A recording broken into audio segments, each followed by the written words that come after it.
하다가 갑자기 사전에 협의되지 않은 애드리브를 치셨던 에피소드 같은 게 있으신지? 네. 이거는 제가 그 약간 동성애, 그러니까 이미 그 뭐랄까, 제가 남자였다가 여자가 된 이제 트랜스젠더 역할을 한 적이 있었는데 그 상대 배우님께서 제가 이제 약간 목소리를 변조해서 연기를 하다 보니까 액팅하다가 중간에 끊으셨거든요. 너무 징그럽다고 제가. 그래서 그때는 기분이 좀 나빴지만 그분과 촬영하는 내내 좀 거리를 두고 제가 속이 좀 좁아서 네, 그랬던 기억이 납니다. 혹시 실례가 안 되면 어떤 톤이었는지 여기서 궁금하실 것 같은데? 죄송합니다. 준비를 좀 해야 돼서 죄송합니다. 이거 먼저 알았으면 좀 네. 부탁드리려고 그랬는데 네. 아쉽네요. 다음에는 단둘이 있을 때. 네. 감사합니다.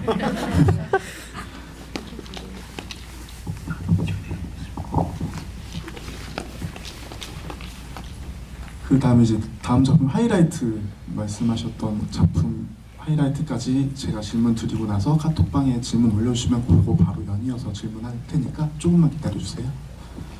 하이라이트 같은 경우에는 어쨌든 영화상 시퀀스 때문에 소리를 거의 영화 전체 분량 거의 90%까지 봐야겠죠? 소리를 안 내시잖아요. 그러다 보니까 이제 같이 연기했던 배우들도 많고 또 몸으로 보여질 것도 많고 그러다 보니까 배우분들 간의 합이 되게 중요했을 것 같은 영화라고 생각이 들었어요. 어떻게 합을 맞추셨는지가 좀 궁금합니다. 사실 이건 제가 영석 감독님이랑 작업하면서 계속 놀랐던 지점인데 리허설도 별로 안 했고 네, 그리고 대사가 없는데 단편 영화임에도 페이지가 그래도 한 25페이지 정도 됐던 걸로 기억하거든요. 지문만. 근데 그게 왜 그랬냐면 그 콘티에 나와 있는 모든 컷을 제 기억엔 거의 다 쓴 것 같아요. 그 말인즉슨 감독님이 찍어야 될 분량들이 정확히 본인의 이미지 안에 다 담겨 있었고 그래서 현장에서 뭐 테이크들도 많이 간 적도 없는 것 같고 그러다 보니까 저는 정말 그냥 하라는 대로 준비한 대로 따라만 가면 됐었거든요. 그만 버릴 신이 거의 전혀 없었던 것 같고 말씀이시고. 네. 그리고 타임 테이블도 그냥 정확히 그거에 맞춰서 딱 필요한 분량만 찍었다 보니까 배우들이 연기하면서 되게 재밌었고 오히려 힘든 부분이 하나도 없었던 것 같아요. 네. 오히려 더 재밌게 컴팩트하게 촬영하실 수 있는 촬영이었거든요. 그리고 이 영화 같은 경우에는 저희 입장에서는 계속 넣어야겠다고 생각을 했던 게 어쨌든 방금 맨 앞에서도 말씀하셨지만 축구 선수였던 철윤 배우님 과거가 약간 묘하게 직접적이진 않지만 이제 이 남자란 역할에 전사랑 좀 맞닿아 있다는 느낌을 받아서 꼭 틀어야겠다는 생각을 저희가 했던 것 같아요. 그래서 약간 그 남자에 대한 역할을 연기하실 때 약간 과거가 겹쳐 쓰실 수도 있을 것 같은데 연기하실 때 어떠셨는지 좀 궁금하거든요. 사실 어떻게 보면 축구 선수로는 실패한 거니까 축구를 그만둘 때 되게 개운하긴 했지만 어찌됐든 10년 동안 이렇게 물고 늘어진 한 가지의 분야에서 제가 실패를 했고 그 이야기를 잘 안 했거든요, 사람들한테. 그리고 축구를 실제로 안 한 지도 되게 오래됐고 운동을 하기 싫어갖고 근데 이 작품은 이제 필름메이커스를 통해서 제가 오디션을 보고 하게 됐는데 그 공고를 보자마자 되게 하고 싶었던 것 같고 왜냐면 내가 운동했던 기록을 혹은 그 기억과 닮아 있는 그 부분들을 꼭 기록에 남기고 싶었던 것 같아요. 그래서 하이라이트도 이게 코로나 때문에 거의 1년 반, 2년 정도 이렇게 부분 찍었거든요.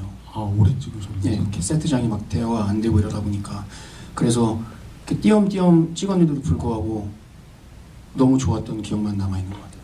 네. 어쨌든 저도 축구를 좋아하는 입장에서 축구 네. 그래서 뭐 입장이 있긴 하거든요. 저는 사실 이제 영화에 나오면 영화에 이제 쓰신 장면이 인터밀란이랑 AC 밀란 밀란 더비를 장면으로 촬영하셔가지고 저도 인터밀란 팬이기도 해서 그 옷을 입고 오려고 했는데 구하지 못해서 다른 옷을 입고 왔습니다. 죄송합니다. 약간 추가적으로 더 말씀드리면은 지금 여쭤보는 게 이제 남자가 이제 마지막에 그 축구 유소년이었던 여자아이한테 가서 이제 그 봤던 거를 다 설명해주는 씬이 있잖아요. 그 장면부터 이제 대사를 시작하시는데 그 장면이 약간 남자에게 그 여자아이, 유소년 아이란 어떤 의미였을까라는 생각을 되뇌이게 되는 장면 중에 하나더라고요. 어쨌든 그거에 대해서는 어떻게 생각하시고 연기를 하셨는지 좀 궁금해요.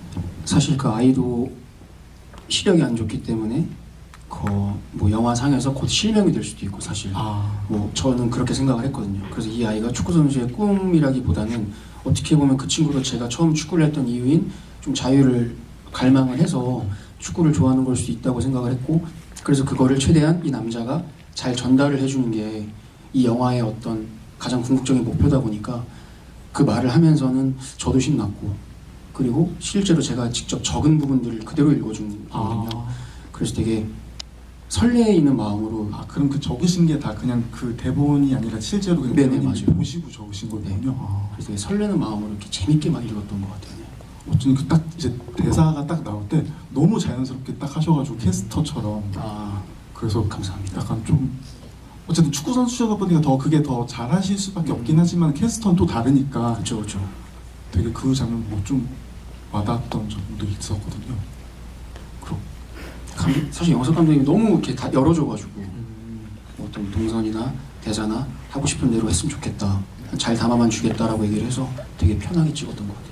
약간 실명 얘기를 하시니까 또 마지막에 이제 끝나는 장면에서 나오지만 이제 다리가 한 네, 쪽이 맞아요, 없는 걸로 나오는 남자잖아요. 그것도 약간 뭔가 남자랑 그 여자아이가 뭔가 같은 선상에 서 있는. 네, 선상에 서 있는 듯한 느낌을 받아서 그것도 좀 약간 반전 아닌 반전도 있고 약간 감동 같은 것도 있고 그게 좀 같이 왔던 영화였던 것 같아요. 그리고 이게 어쨌든 찍으면서 아까도 말씀드린 동선이나 이런 걸 잘 맞췄어야 되는 영화다 보니까 혹시 배우분들이랑 에피소드 재밌는 건 없으셨는지 좀 여쭤보고 싶거든요. 사실 그 정재진 선배님, 그 할아버지 역할로 나오신 선배님께서 이제 공연 중이셔갖고 저희가 촬영할 수 있는 시간이 되게 짧았는데 선배님이 거의 콜타임 1시간 전에 항상 오시더라고요. 잠이 없으시니까. 아침에 가면 그러면 이제 가면 뭐 신문을 보고 계시거나 핸드폰으로 이제 사회 뉴스를 보고 계시는데 이제 그때부터 딱 퇴근하시기 전까지 선생님의 어떤 살아온 삶에 대해서 네, 혹은 이제 조언들에 대해서 또 저희가 대사가 없잖아요. 그죠. 그러다 보니까 선배님께서 되게 재밌어 하셨던 기억이 나고, 네, 행복했던 것 같아요. 선배님 어떤 그런 조언들. 그것 때문에 좀 늦게 가시거나 그런 건 없으셨나요? 그냥 본인 퇴근은 항상 칼같이 지키셨기 때문에 공연이 있으시니까. 촬영장에 좀 늦게 가셨거나. 전혀 없었습니다.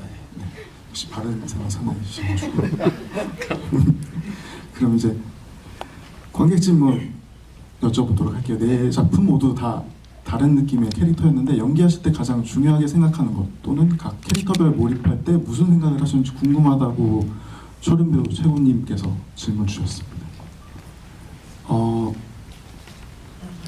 사실 운조 같은 경우는 사투리의 어떤 리얼리티가 제일 중요하다고 생각을 해서 사투리에 제일 많이 신경을 썼던 것 같고, 그리고 엔딩 부분에 나오는 그 감정신이 사실은 관객분들이 봤을 때 튀면 안 된다고 생각을 했거든요. 되게 생뚱맞고 되게 신파처럼 느낄 수 있다고 생각을 해서 그런 부분에 어떤 연결성을 가장 고민을 많이 했던 것 같고, 숨은 그냥 좀 저를 대입을 해서 연기를 했던 것 같고요. 그리고 하이라이트 같은 경우는 대사가 없다 보니까 말씀하신 것처럼 물론 효과가 다 들어가는 걸 알고는 있었지만 좀 지루하지 않았으면 해서 컷도 되게 빠르고, 그래서 그런 부분에 있어서의 어떤 기승전결로 올라가는 어떤 부분들을 계속 고민을 하면서 찍는 데 제일 포인트를 두었던 것 같아요. 앞에 사투리 얘기를 하셔가지고 오늘 이제 상영하지는 못했던 작품 중에 하나가 해시태그 몽골이라는 작품인데 네. 거기서 또 몽골 맞아요. 제가 몽골 사람으로 나오시거든요. 이게 이것도 시간만 더 있었으면 같이 보여드렸으면 참 재밌는 영화인데 거기서 진짜 되게 몽골인처럼 연기를 하셨어요. 몽골에서 실제 몽골 사람인 줄 알아서 네, 재밌었습니다. 혹시 나중에 보실 기회가 있다면 꼭 찾아서 봐주시면 감사드리겠습니다. 그리고 낭만 김철윤 최고님께서 자루안의 귀뚜라미를 먹고 난 운조가 미안합니다라고 한 건 어떤 감정으로 말씀하셨나요? 나쁜 사람들을 처단하고 싶은 욕구가 당연하다 여기지 않은 건가? 라는 질문을 해주셨거든요. 그 고수를 들어보면 제가 귀뚜라미를 먹음으로써 제가 가장 소중한 사람을 잃게 될 수밖에 없다 보니까 그게 사실 삼촌이었고, 그렇죠. 그래서 그 삼촌에게 미안하다라고 이제 말을 하는 부분이었습니다. 네, 잘 이해하셨기를 바라겠습니다. 이건 질문 아닌데 파포님께서 배우님이랑 똑같은 걸 보셨나 봐요. 숨 때 숨 엄청 쉬셨다고. 숨 참으실 때. 더 열심히 참겠습니다. 이거 이건 또 감상인데 김 배우님 화이팅님께서 숨 웃다가 숙연해진 작품인 것 같다고 배우들의 마음을 대변하는 것 같아서 너무 짠했다고 감상 남겨주셨습니다. 감사합니다. 김철용 짠님께서 철현 배우님 인생에서 하이라이트가 되고 싶은 꿈이 있다면 무엇인지 여쭤보셨거든요. 제 인생에서 하이라이트가 되는 순간은 오늘이기도 하고요. 정말 그러니까 제가 배울지에다가 제가 이렇게 바라는 어떤 제 지점들을 되게 많이 적었는데 그중 첫 번째가 사실 배우전이었거든요.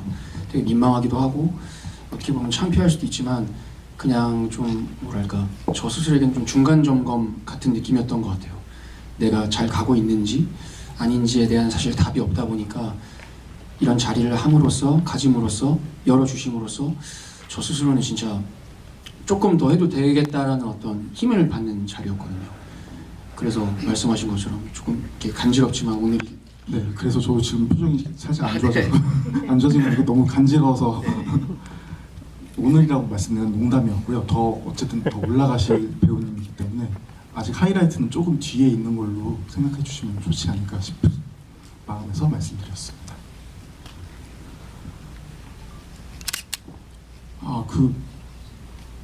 엘비님께서 트랜스젠더 역할을 하셨던 작품 제목이 뭔지 알 수 있을까요? 라는 이게 오래돼서 사실 제목은 기억 안 나고 그분의 그 징그러워가 딱 기억이 남아서 네 제목은 네 제가 좀 찾아봐야 될 것 같습니다. 나중에 혹시나 기회가 되면 저희가 알려드리도록 하겠습니다.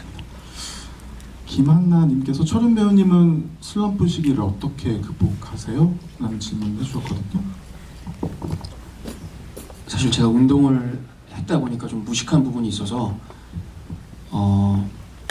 제가 형들이나 선배님들한테 자주 물어봤거든요. 원래 20대 후반 혹은 30대 초반까지 좀 이렇게 힘드냐 그런 질문을 참 여기저기 많이 물어보고 다녔는데 사실 답은 없었던 것 같고 그럴 때마다 계속 쉬지 않고 단편 영화를 정말 무식하게 찍었던 것 같아요. 그러면 그 현장 안에서 제가 조금 이렇게 집중을 놓고 연기를 할 때도 어쨌든 카메라가 롤이 들어가면 저는 연기를 해야 되고 어떤 그런 시간들이 계속 쌓이다 보니까 또 힘든 것들이 또 지나가 있고 네 그랬던 것 같아요. 그리고 계속 오디션 보고 또 떨어지고 부딪히고 하면서 좀 괴롭지만 또 그 하다 보면 또 하나씩 또 이렇게 무언가 오고 그 과정 안에서 조금 괴로움을 일로 조금 메꿨던 것 같습니다. 저는. 요즘엔 또 캠핑도 자주 다니시는 걸로. 네, 좀 이렇게 바다나 산으로 이렇게 텐트에다가 앞에 배낭에다가 텐트를 넣어서 친구랑 그 리리코이들이랑 둘이 이제 여기저기 다니고. 캠핑 메이트시군요. 네, 여러분들에게도 꼭 추천합니다. 백패킹 진짜 너무 좋아서. 오늘 오셨나요? 네, 왔어요, 친구가. 인사드릴 걸 그랬네요. 잠깐 일어나서 인사해 주실 수 있을까요?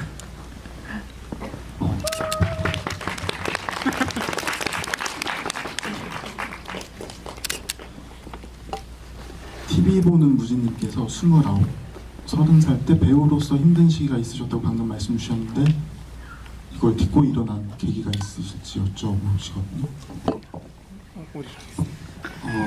약간 좀 뭐랄까 어쨌든 축구를 제 고집으로 하겠다고 했고 10년 동안 부모님이 어쨌든 뒷바라지를 해줬는데 그걸 통해서 결과를 내지 못했고 근데 연기를 하겠다고 이제 무작정 시작을 했는데 이것마저 조금 제가 그만두면 조금 너무 미안한 감정이 컸던 것 같아요. 왜냐면 엄마 아빠가 어떻게 그 도와주려고 했던 어떤 그 순간들을 알기 때문에 그래서 일로 메꿨다고 하지만 그것들은 행동이었고 감정적인 부분들에서는 제가 가족들이랑 계속 살고 있다 보니까 그 집에서 보이는 어떤 부모님들의 모습들 네, 그런 모습들이 계속 저를 움직이게 하지 않았나라는 생각이 듭니다.